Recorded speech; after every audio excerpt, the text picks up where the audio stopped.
Hello, everybody, and welcome to the Witchy Week Ahead. So, I'm actually recording this on the day of the dark moon going into this brand new week. I tried to be fancy and YouTube savvy, and I was planning to pre-record these videos a week ahead and do a premiere, or I can't remember what it's called, preview, premiere, all of these things that my husband is so good at doing. He has a really successful YouTube channel. um, but I was thinking it just doesn't work for me because I need to feel into the energy that we are going into. And there was such a big difference for me. I don't know if you felt this as well. I'd be really interested to hear from you actually. But there was a big difference for me between the first one that I recorded, which I did in the week. I think it was even a Tuesday of the week that we were heading into. And then the second video that came out last week, I had recorded the week before. And I just didn't feel as at ease with the content because I was sort of trying to cast my mind forward. Um, so yeah, did you pick up on that? How did it feel for you? How did last week's content land for you? Hopefully there was still some great things in there. But I've been thinking about this a lot over the weekend about the way that a lot of these things are set up and the way that these systems and structures are designed to create success is really at odds with magical practice and intuitive practice and cyclical practices. And I was thinking about this a lot in relation to algorithms and content creation. And, I think a lot of us have an uncomfortable relationship with this, particularly if you, like me, have a business that you're trying to promote, or, want to invite people to your offerings and things.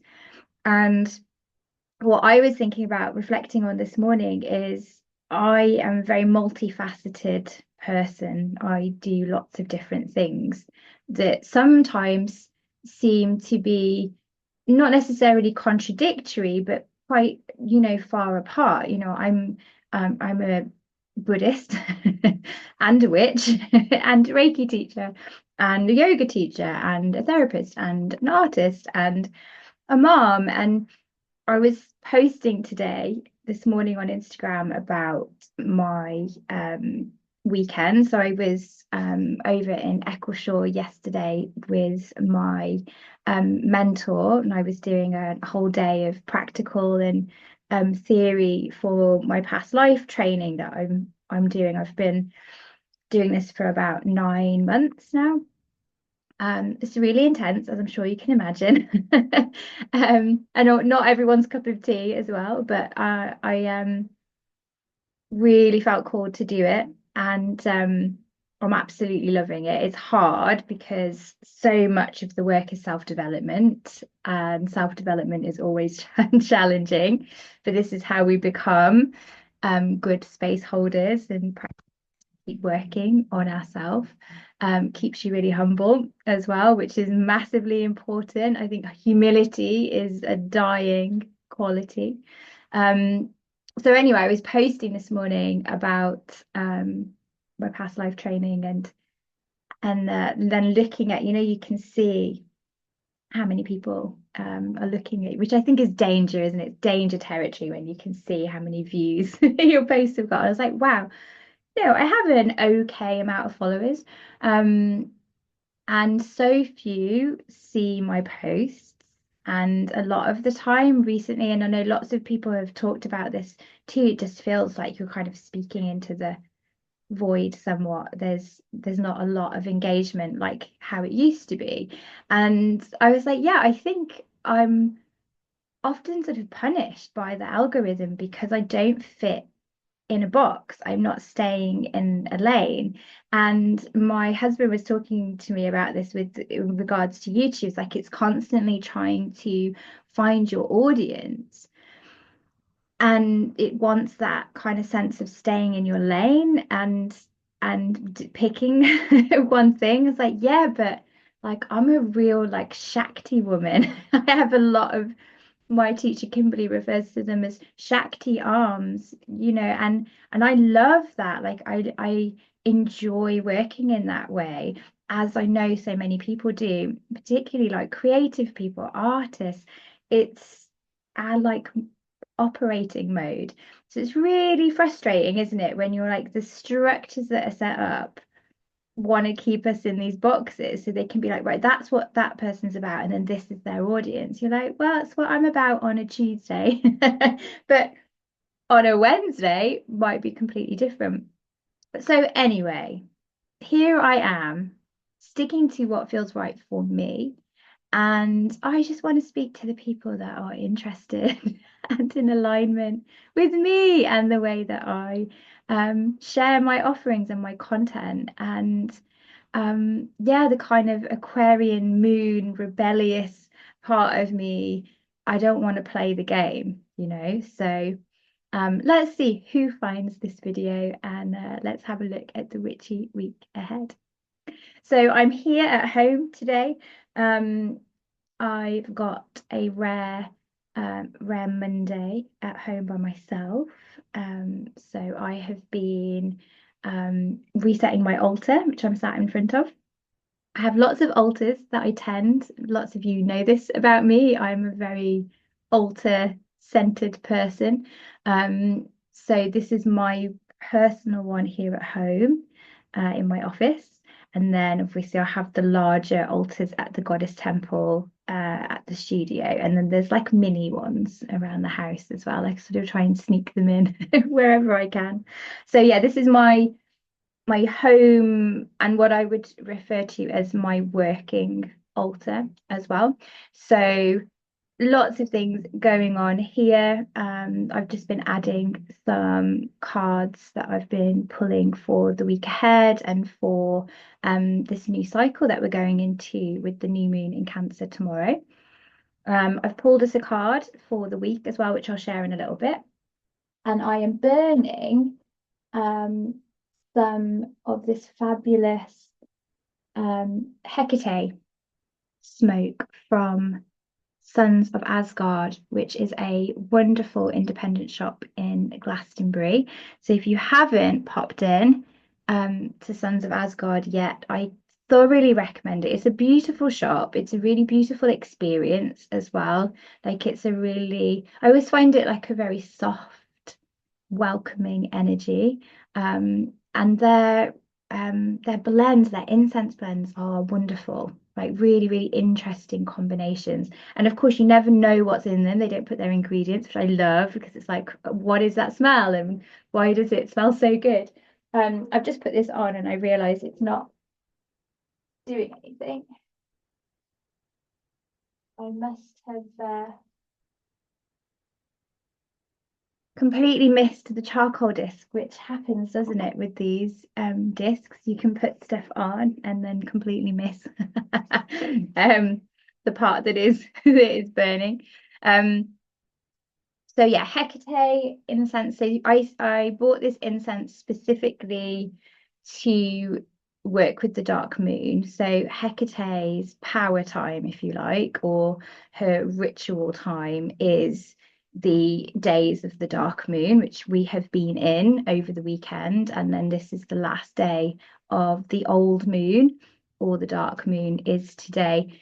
So yeah, I always really like to have this smoke at some point during the dark moon phase. There's lots of other herbs and plants and oils that I work with as well, but I always like to have some time within those few old moon days to honor Hecate, because she is one of my guides. I work with her a lot. I did priestess of Hecate training when did I do that now? I think it might have been about 5 or 6 years ago, with Mother House of the Goddess. So I feel really close to her, and particularly at this time around the dark moon.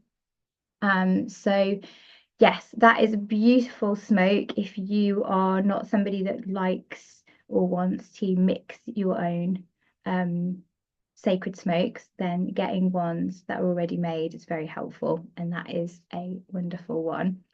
So yeah, today is the last day of this current cycle that we've been in, which has been from the new moon in Gemini all the way through to now. And then tomorrow, I think it is 10:43 a.m. tomorrow, if I have got that right, we welcome in the new moon in Cancer. So we're already in Cancer season. The sun moved into Cancer on the day of the summer solstice. So we may already have been feeling into the qualities and the energetics of this watery, motherly, intuitive, sensitive sign. I've got my Selkie earrings on in honor of this time. So these are from by Claire Jasmine Beloved. And I love them. And I have a little part of my altar here, which is dedicated to the sacred waters. So I have some tiny little, you can see them actually, these tiny little selkies, these little seals, which I got. I bought like a pack of them, and each of the priestesses in our priestess group got a little selkie for Christmas. And then I have my blessed water. So this is my, as I said before, my working altar. So I have this jar of water on my altar that is where I bless and energize the water that I then go and give to the river, which I'm really lucky to have the river here really close to where I live. So yeah, it's a whole section here on sacred waters, which is very much a Cancerian theme. So this is initiating energy. So this is initiating water. So I think it's really interesting to ask at this time of year, like, where do I need in my life, where do I need cardinal water? Because I think there's a big part of cancer that we focus on a lot, which is the softer side of cancer. We talk a lot about it being very emotional. We're like, oh, I'm all in my feelings because it's cancer season. And yeah, all of that is true. It's incredibly sensitive. It can make us feel really vulnerable. It can bring things up to the surface that maybe we haven't been witnessing as we've been in the mind and the curiosity of Gemini. And all of that is true, but there's also this strength aspect of Cancer because it's cardinal and it's cardinal water, and water isn't always soft. Water can be incredibly strong. Think of the power of storms and floods and raging oceans. And so we don't want to miss that facet of Cancer. I spoke right at the start today about being multifaceted. And sometimes with astrology and the zodiac archetypes, we make them too small and we think, oh, that's Cancer. It's sensitive. It's emotional. And you're like, yeah, it's one part of Cancer, but Cancer is also very strong and very driven. And in terms of the tarot, Cancer is associated with the Chariot. The Chariot is not soft, passive. It's forward moving. It's fierce, and it's cardinal. So it's like, let's get going. So obviously that is a little bit in conflict with the stalling energy that we're currently in Mercury in retrograde. So we might be feeling like, yeah, I want some of that forward movement. I want some of that cardinal energy. But Mercury retrograde is sort of, it's like driving with the handbrake still on kind of feeling to it. So, there's nuance to this, there's qualities that we have to alchemize all together.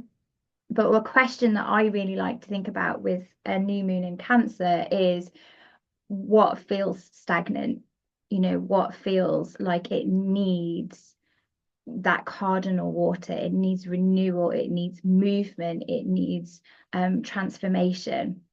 And we can sit with that. We don't have to have that all figured out and then act on it straight away. This new moon in Cancer, taking it into the next few weeks, can be a moment of pause to really get clear on those things and to use the intuitive qualities of Cancer to really feel into all of that. Like, what just isn't working? What's not in flow? What's stagnant? What's restricted? What's blocked?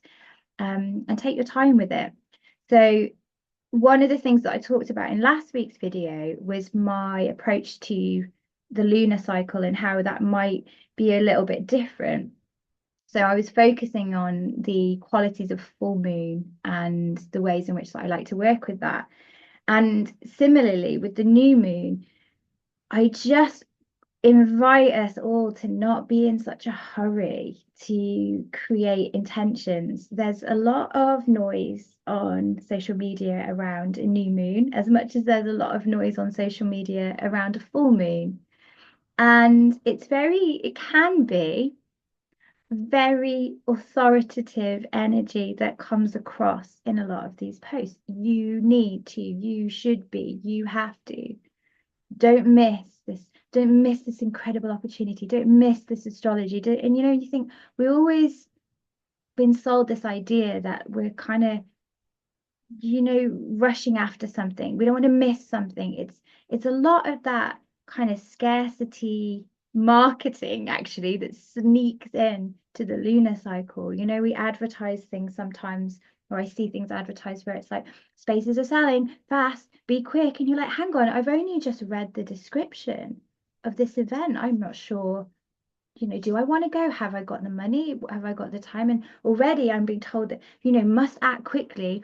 All the spaces are going.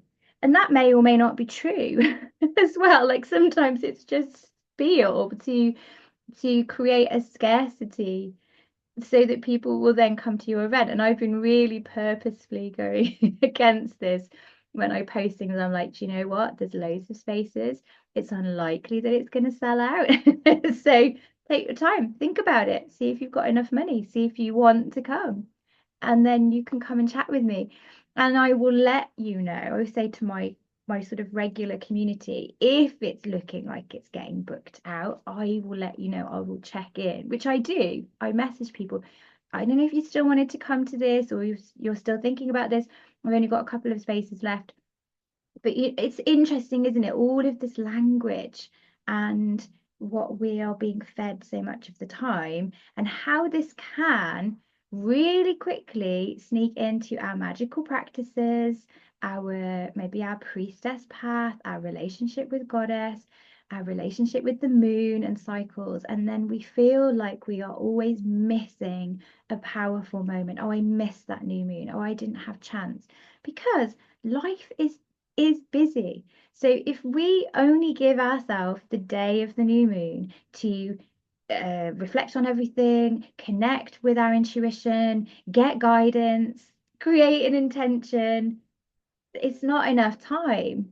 So allow it to be a process of steeping. So I love this word steeping. Molly Reamer, who I love, uses this a lot. But what is it like to take these questions, these journaling prompts, or these reflections, or the messages from your cards, and just let them steep?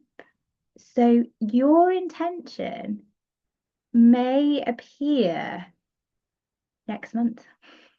Might not be a new moon in Cancer intention. It might be that you have a new moon in Cancer musing or steeping. And I like this quality as well of working with the zodiac signs in sets of 3.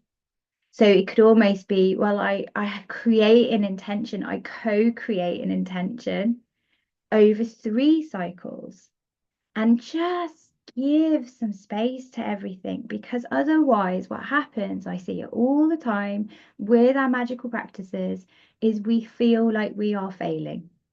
We feel like we're not good enough. We don't have enough time. We made an intention in haste because the internet told us to. We forgot what that intention was because it wasn't really authentic, wasn't really rooted in anything meaningful to us. So we didn't really stay with it. It gets to the full moon. The internet tells us to let it go. We think, I can't remember what it was. I let it go, but I can't remember what it was. And then for 2 weeks, we don't do anything. And then the next new moon comes and we think, shit, okay, intention. Yeah, and you see what I mean? It's not embodied. It's not true for us as an individual, and it's a lot of noise. So put all of that to one side and you do you.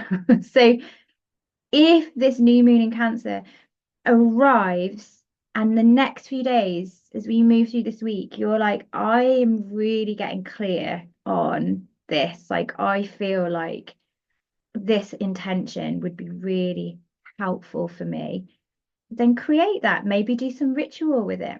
But you're more likely going to remember it and actually work with it every day if it is true for you. And if you move through this week and you're like, I don't feel a strong sense of an intention for this time, I actually feel that this new moon in Cancer is more of a window of reflection or more time to receive. So if we think about Cancer, it's massively connected with intuition. It is ruled by the moon. So maybe it's about receiving. Maybe it's not about acting. Maybe it's not about the chariot energy this time, actually. Maybe we're not like powering forward. Maybe it's an opportunity to listen a little bit more. And we're all different. Every new moon is impacting our birth chart completely different to the next person. So your intention doesn't really have to be so specific even to the Cancer themes, because you're looking in your chart, where is this new moon landing? What is that for me? And then the cycle of that closes out when we arrive at the full moon in Cancer 6 months later. So when we're looking at releasing with the full moon, that's appropriate. So when you come to that full moon in Cancer 6 months later, then you can go, I'm going to release what no longer serves from that 6 month loop. Lots of space there, lots of time there to really get into something, but not 2 weeks later. Yeah. So I hope that makes sense. I hope that's helped if you feel that rushing feeling. And be mindful on social media. Like, if you are looking at things, even things that you love, like the moon and goddess and oracle decks and all of that, if you are feeling agitated, then something's gone wrong. If you're like, I'm getting agitated, why? Ask why. What's making me feel like that? Well, because I've seen 10 posts about I need to create an intention, or this is really powerful astrology, and I feel like I'm missing out because I need to go to work, or I've got parents' evening, or sports day. We have to make this work for our modern lives as they are, and stop letting the internet make you feel shit about yourself. Okay. It's just, yeah, be savvy, discernment, remembering all of these things we talked about with Neptune retrograde, the illusions of things. Like, a lot of this is just an illusion. We get to choose whether we want to subscribe to those narratives. Do we want to be rushing like it's a Black Friday sale to a new moon intention? Or do we want to say, I'm not doing that? I'm going to be slow. And I might not set an intention this month, and that's okay, because I'm an adult and I have free will. Yes. So much of stepping into our power as magical folk, witches, priestesses, whatever your label is. And maybe you don't have a label, maybe we don't need a label. Maybe things can be a little bit more fluid. So however you want to step into your magic, You are stepping into your magic, your relationship with the moon, with the signs. So make it work for you, make it be true for you. Yeah. Okay. This is the last week of Cancer season. So next week on Wednesday, the sun is going to move into Leo, and Leo is quite a different energy. It's solar energy, it's quite playful, it's bold, it's fire, so action. So thinking about that too with the Chariot card of Cancer, maybe this week is honoring the kind of water and the lunar and the reflection and the taking our time. And then perhaps next week, as the moon waxes and the sun moves into Leo, we feel the fire of the Chariot card and we think, I feel like I now can move forward. Mercury is going to be stationing direct on the 23rd, so the day after the sun moves into Leo. So we get a bit more forward movement again, even though we're going to have the post shadow, remember, of Mercury retrograde, which is a couple of weeks, I think, afterwards. And always watch out for that because the post shadow can sometimes be trickier than the actual retrograde. So just be aware of that, but things will start to shift. We also have this week on Friday, on Venus Day itself, we have the sixth Venus gate. So this is the waxing crescent moon conjunction with Venus.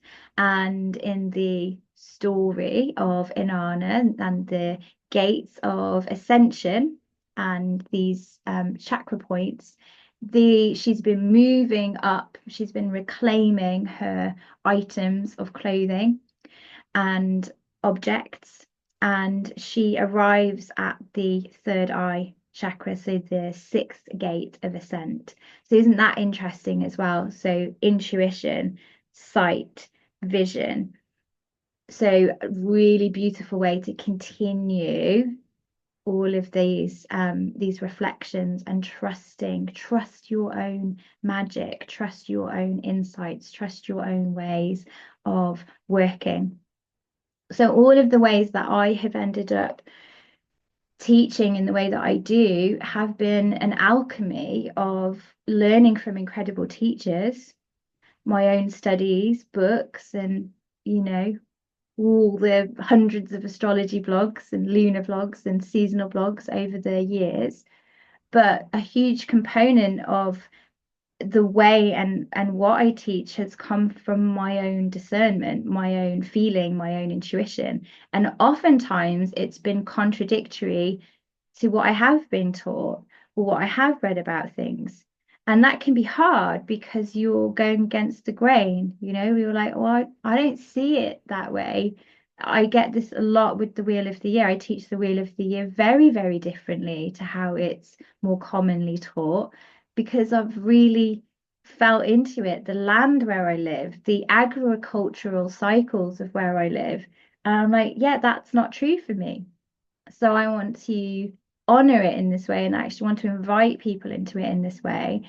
Anyone that knows me knows I'm always looking at like dismantling things and decolonizing things and rewilding things. And that can be hard because you are going against the grain, the algorithm. But it feels really true for me. And then when people ask me about something, well, why do you do that? I don't have to look in my notes. I'm like, I know exactly why, and I can tell you because this is how it feels for me. This is this is how I've arrived at that 10 years later of working with these particular um cycles like lunar cycle living and seasonal cyclical living. It's probably been about 10 years of me really kind of getting stuck into that. And we learn through our experience. Like I said earlier in the context of the past life training, like self-development sits at the foundation, I would argue, of any good training.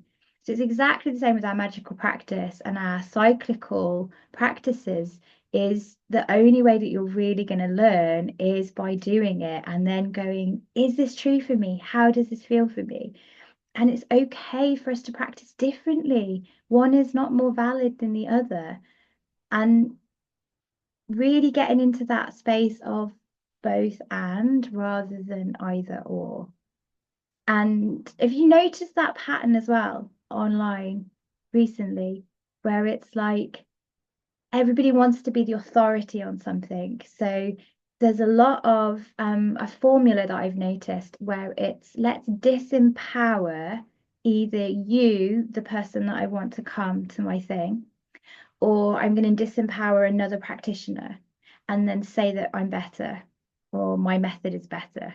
And I don't like it. I don't like to see it because it's like, how can we offer our offerings? How can we share what we're doing and invite people without needing to disempower someone else to do that? And I don't know whether it's a marketing thing. I'm very behind on all of these trends.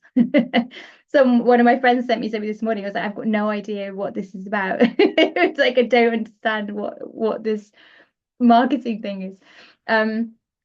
So yeah, just again being savvy about that online. Is this person's formula to disempower to then re-empower, but the re-empowerment is from their side. Really empowerment needs to come from us, doesn't it? Like the guru is the self.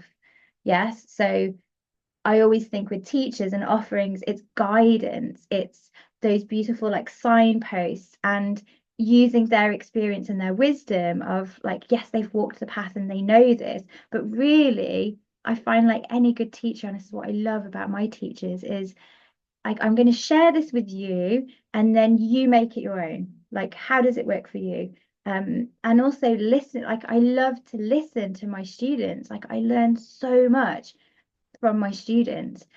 It's that flow, co-creation. So I can say, look, this is what I have found, and this is how I do it. And does this resonate with you?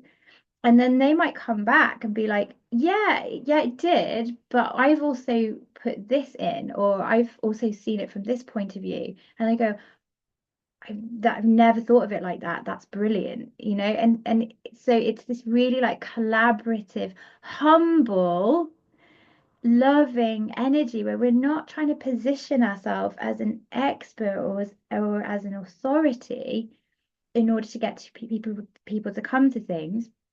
But then also on the receiving end, we're not putting people on pedestals because it's happening a lot in the spiritual world. We're like, oh, they're the expert, they're the authority, and then no other way can be possible. So yeah, be aware, have an awareness of that as you're out there and just noticing, okay, this formula of this is wrong, but come and do it with me. And I know I'm sharing, I teach it differently, but it's always an invitation. There's always you could look at it like this, maybe have an awareness of this, maybe consider it this way. But I mean, I hope you can always let me know if not. I hope that it doesn't come across um, authoritative. Is that the right word? Um, and a lot of this is my wounds from being in dogmatic, oppressive religious structures. So I have a lot of love and devotion still to my Buddhist path, but those are where my wounds are from being in organizations that were incredibly authoritative, dogmatic, restrictive, and I would argue oftentimes not loving, not loving and not compassionate. So I'm coming from that place of someone who has been on that path, who has held people in such high esteem. And because of that, I have been, really wounded, let down, controlled, manipulated by people in positions of spiritual power. So this is part of like the way that I teach is let's not do that. Like let's not do that to other people. Let's not view people in such a way that we then give them all of our power and our sovereignty. So I feel like I've gone on a massive tangent, but it felt like that was important that has come through for today. I'm looking at my notes. Let's get back on track. So, our card for this week. So, I pulled a card from the spell casting deck. I haven't used this deck for ages and I really love it. So the backs of the card look like this, so they're just delightful. Um, and I pulled for us for the week ahead the card of transformation. So I will try and hold that up so you can have a see. That's it. While I read. So the magical meanings of this card are your prayers are answered. A spiritual awakening changes your perception. Keep your focus positive. An energetic shift propels you to dizzy new heights. Study alchemy.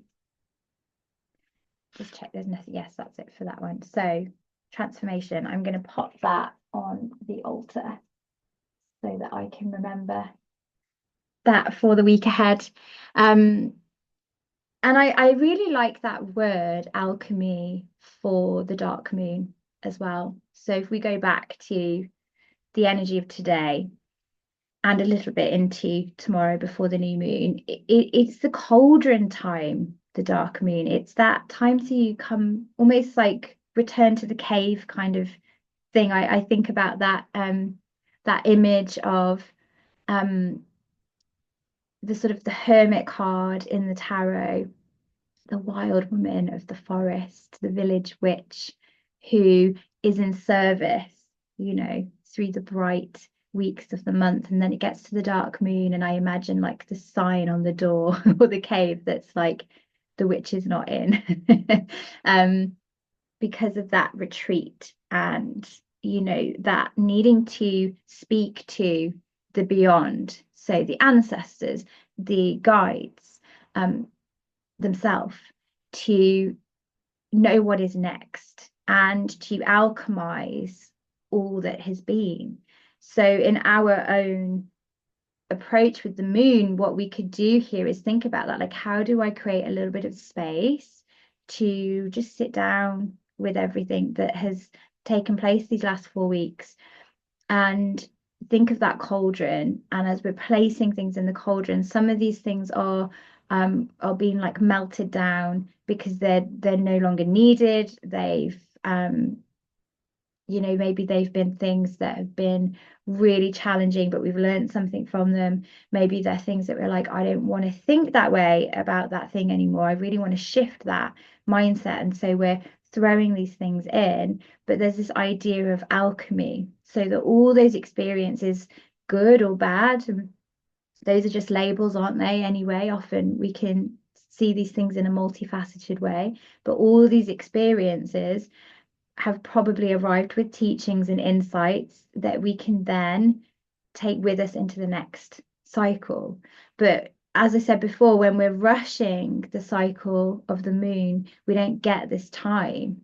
The dark moon is left out completely. It's sort of bunched in with the new moon, and they're very, very different, really different qualities. One is cardinal energy, a new moon is cardinal. It's new, it's initiation into a new cycle. The dark moon is not, it's liminal. It's the ending and the beginning. It's space. It's the dark, the mysteries, that kind of womb-like void quality. And we are not comfortable with that now as a modern society. We don't like liminal space. We don't honor transitions. We don't honor endings. And so we've just skipped it and we go straight to the new moon because it's action, it's producing energies. Capitalist, consumerist, patriarchal energy, it's comfort zone because we think, oh yeah, well, I live in an action-driven, waxing solar world. Light, we favor the light. So when we get to that new moon time, we're like, yeah, this is comfortable because I'm always doing, I'm always action-driven, I'm always looking at the next thing. And then we just miss lunar winter, we miss lunar autumn, and we're only favoring the young parts of the moon cycle. It's really interesting when you look at it like that and you go, aha, how has this happened? Why has this happened in this way? Because the moon is promoted so often as feminine, the feminine mysteries, and yet we have made it incredibly masculine and added into that all of this overshadowing of patriarchal, capitalist, consumerist, qualities have snuck into it. So asking ourselves that, am I favoring only the productive action qualities of the moon cycle? And how can I start to reclaim the parts that require me to slow down, to rest, to listen, to be in the non-doing? It's just like people skipping Shavasana at the end of a yoga class. If you notice that, Shavasana is the most important pose. And I say often to my students, it's like if you miss Shavasana, it's like working for 45 minutes and then not saving your work on the computer. And that's just one part of Shavasana's benefit and incredible power is how it integrates everything that we've done physically and energetically in the practice. But obviously, there's so many more teachings within that. But if we check these things, okay, we as an over culture, we do not see the benefit and the magic and power of the winter time. So we've made it probably the busiest time of the year. We disregard the dark and the dark phase of the moon. We have an awful relationship to rest and non-producing, and that shows up, as I said, in practices where we're editing out, shortening, getting rid of Shavasana and things like that. It's really, really interesting. I mean, when I was doing some research about the old names, within the calendars, and I thought it was really fascinating. The Romans just didn't bother to name the winter months, the names of the winter months, because they were completely invaluable to them, because this was a time where government couldn't gather, no military actions, military campaigns could go ahead, no battles, no war. And I thought, how interesting is that? They were like, we're just not even going to bother naming it because it doesn't have any value to us. And what was colonial Rome valuing? Battle, warfare, conflict, campaigns. It's really interesting how this kind of, lives on in our collective consciousness, where it's like, what do I value? How can I re-examine my relationship to these things that have been so wounded? And these are the things that belong to the feminine, to the witch. These are the power times. Like the dark moon for a witch is like, right, this is it. This is the power time. And we start to look forward to that time. We can start to look forward to the winter. So anyway, another tangent. My crystal that I'm working with this week and that I'm sharing with you is Labradorite. So I've got lots of these palm stones in the shop at work in these lovely flashy blue parts of the crystal, and then I've got this big piece. So I've brought this home to photograph to put it on Etsy. So I love this one because it's got a purple flash to it. I'll put the Etsy link actually. There's a couple of larger piece crystals that I'm selling online, so I'll put that in under the video. So Labradorite. This is a stone of transformation, so goes really well with our card for the week. Oftentimes this stone is referred to as magician's fuel, which I love. It helps to awaken potential. It helps to strengthen our intuition. So this might be a really great crystal to work with on Friday with that Venus gate of the third eye.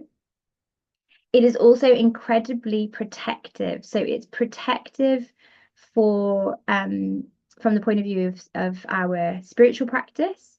And it's also great protection physically as well. So a great stone to work with around the dark moon. I always feel the dark moon is like a thin time. I think I might have said this before. So it is interesting to look at your protection practices during those times. Um, if we're going through a transformation, if we're doing work where we are connecting to guides and our intuition, protection is always really, really important, thinking of our astral hygiene. So yeah, Labradorite can be a wonderful support for that. And I would say just anyway, it's a really good one to have in your toolbox, just to kind of work with. Quite often as a magical practitioner, because it's so epic. It's so transformational. I love this idea of it being the magician's fuel. So yeah, I would argue that it's a good one to have for all times, all occasions. I am going to record a meditation, um, a visualization for auric protection that is going to be called the Labradorite cloak. So that will be available over on Patreon. So I will put the link to that. It'll be free. So I'll put the link to that under here, and yeah, you'll be able to practice that this week if you want to. And it's a great practice for energy work, for protecting our aura or kind of hugging our energy in. So yeah, I will have that ready to go under this video. Okay, I think, oh, last thing I wanted to show you. So last week I was talking about mallow, and I've been harvesting the mallow that I've been drying. So I've got this delightful jar of mallow, the flowers and the leaves. So this is going to be used for tea. This is going to be used in incense. And I'm also going to try dyeing fabric with it. I was reading about how it creates some really interesting colours. So I will report back on that. And I'm currently macerating some oil with mallow and calendula to make a face cream. So I'll report back on that as well. But I wanted to share with you this herb bundle. So I kept some of the strips of mallow, and then I've placed it in with the lavender. And again, just kind of keeping things like modern and not appropriating. If we make herb bundles, you don't have to use, what's it called? An abalone shell. If it's not a cultural practice that belongs to you, you can use, things like this, or like a terracotta plant pot or a piece of wood. Don't not everything has to be an aesthetic, you know. So burning herbs that you can get from your garden that we don't have to fly over, that don't take from someone else's culture, that are like what we would consider to be closed practices.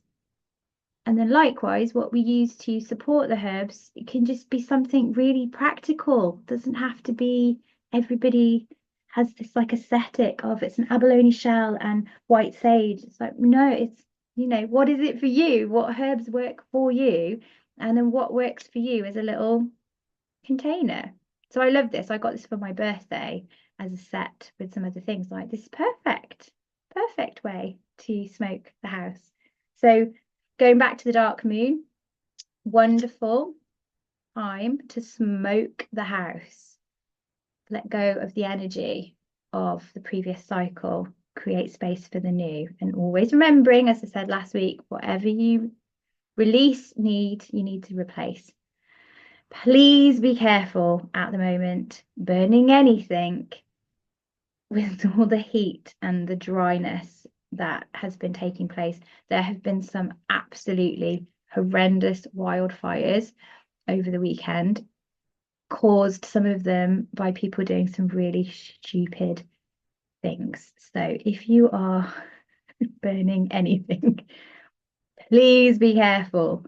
Um, yeah, it's just, I think we will have to get more and more use as a country that's starting to have these intense heat waves of just being like more savvy with fire.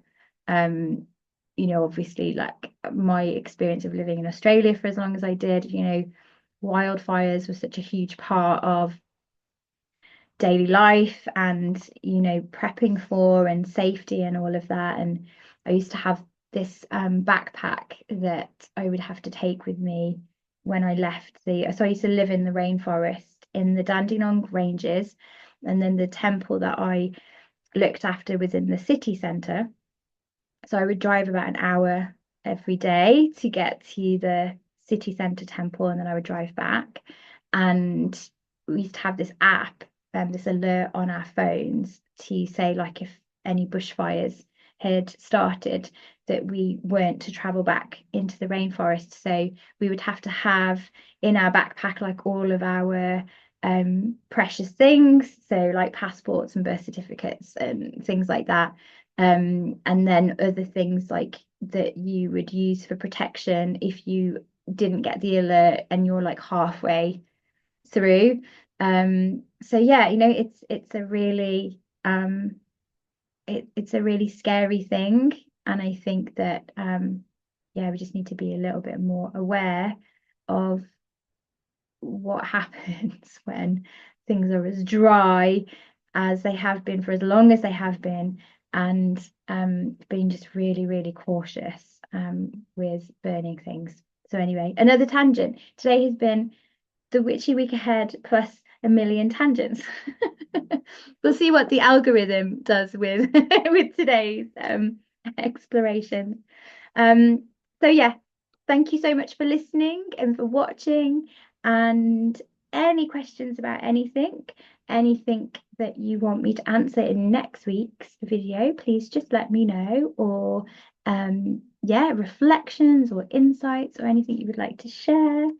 And I will be back next week. I'm not going to pre-record it and do a premiere. I will just record the video next week, and we'll be looking at the waxing moon. We're going to be looking at Leo season. We're going to be looking at how Mercury retrograde has been treating us and closing out that cycle as well.